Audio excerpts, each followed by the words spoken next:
One of the things that I think that is important to understand about how the different generations, maybe the generation X or Y as opposed to the millennials, deal with the aftermath of 9/11. Their worldview was shaped in a sense that things like this do happen, and they do happen in our country.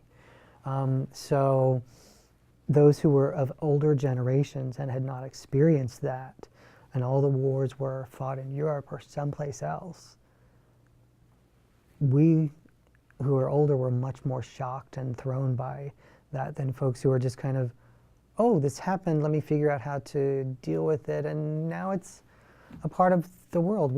For all of us now, we look back at 9/11 as kind of a turning point. My name is Caroline. I'm 20 years old. I'm from Houston, Texas, and I was 9 years old when September 11th happened.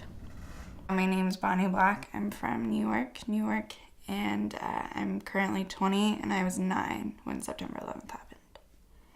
My name's Seamus McCabe. I'm from Boston. I'm 21 years old, and September 11th, 2001 was my 11th birthday.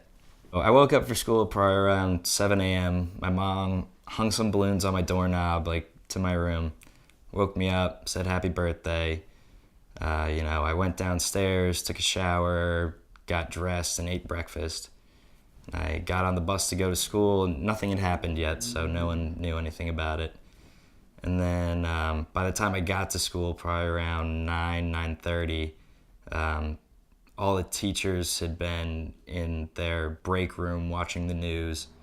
And so when we got into homeroom and I had cupcakes and I kept saying, oh, happy birthday to me, I had a big smile on my face, and my homeroom teacher, looked straight at me kind of with a skeptical look, sort of shocked, oh my God, this kid doesn't even know that this is happening on his birthday. If you looked south of the island, it immediately just went black. And then if you looked going north, it was still clear blue skies. We were so close that you could look and just immediately see where it was coming from, and it was kind of billowing out towards the rest of the island and stuff. So we were close enough. We weren't in danger of being there, but you were close enough to kind of feel the same fear. It was strong enough there. I went at the beginning of August of 2001. My mom had a business thing in New Jersey, and we ended up going up for a weekend. It was my first time to visit New York, and we went and saw the sights. And I remember going up to the towers. I don't know which tower it was, but they had this exhibit at the top.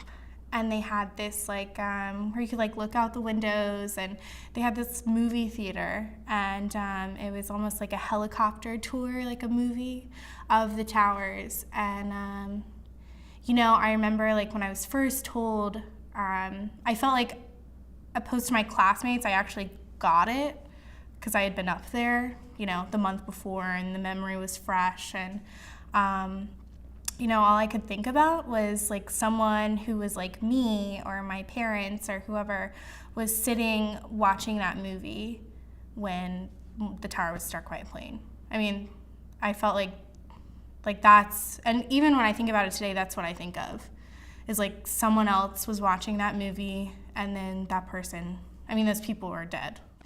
I was not knowing exactly what was going on and not knowing where you were safe, or if there was going to be another attack, or if there was more to come. And, it was just, everyone was kind of out on the street and scrambling to get somewhere, but we weren't even sure where that somewhere was, or where that somewhere would be safe or not. Their world has been shaken upside down, and they don't have the ability to express or to be told, this event has turned your world upside down, now we've got to turn it right side up, whereas an adult at least has the cognitive capacity to do that. I didn't get it.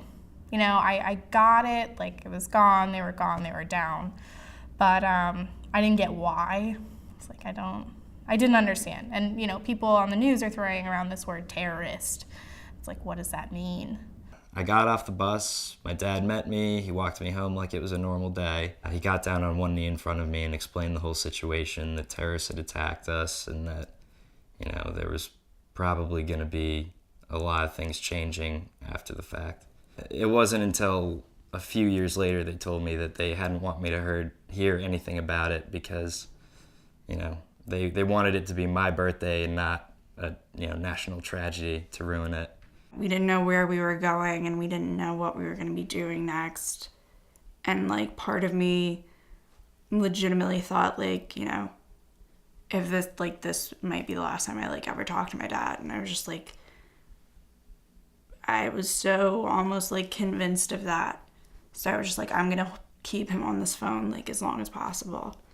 To suddenly, like, try and, like, accept that this could potentially be the last time you ever, like, talk to your dad or talk to your mom or something. And it was bizarre to be so convinced of that. Like, that was never something I'd ever had a fear of before. That was never something that had ever crossed my mind before. And I think the pure fact that it even did made me think, like, okay, like, it probably is then. Like, you know, I've never had, like, thoughts or fears like that before, so this must be, like, legit.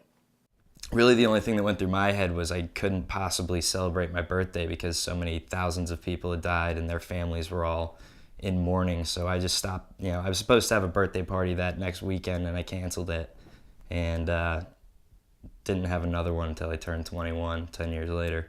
When we think about emotional connections, we often think of people. But we also can associate moments and times in our lives and places that we go with emotions.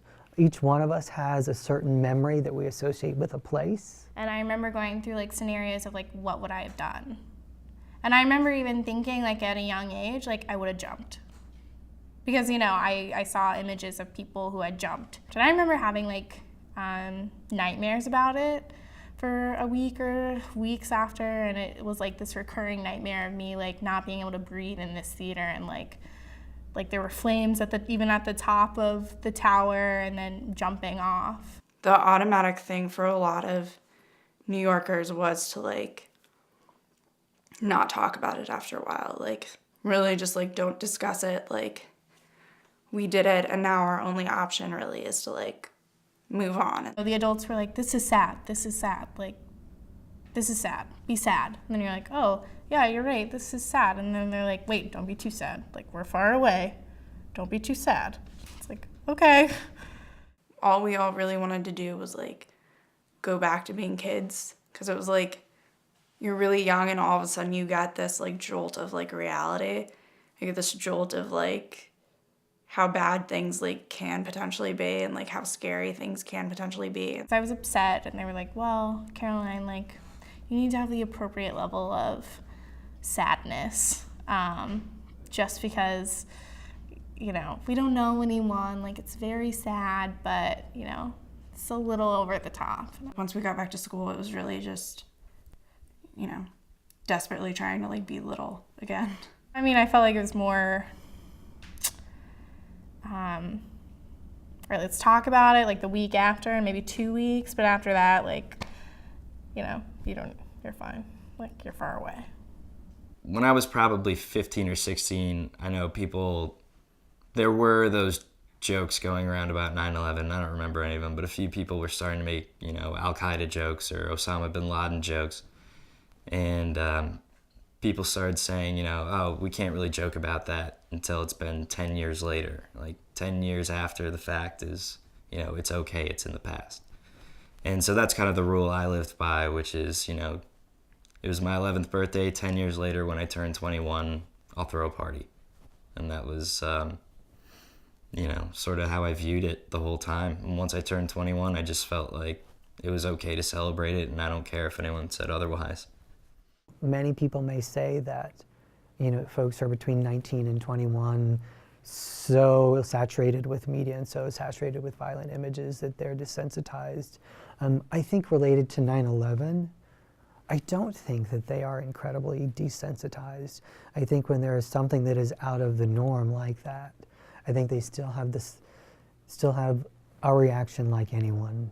If I had to sum up 9/11 in one word, I think it would be unnecessary.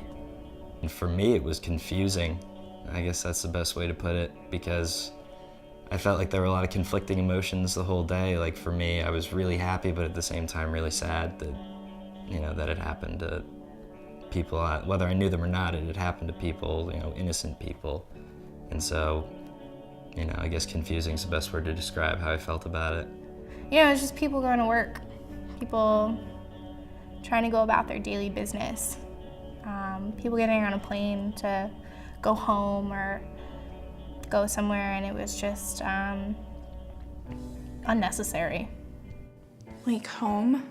I mean, like, as cheesy as that is, like, that's the first thing I think of. Like, it's kind of like, because it is, like, such a personal thing, and you do, I mean, there could be, like, all those other words where it's, like, terrorist and, like, sad and, like, stuff like that, but it's more so because it affected, like, me and my, parents on a much more personal, invasive way. It kind of, that's the first place my mind goes, more so.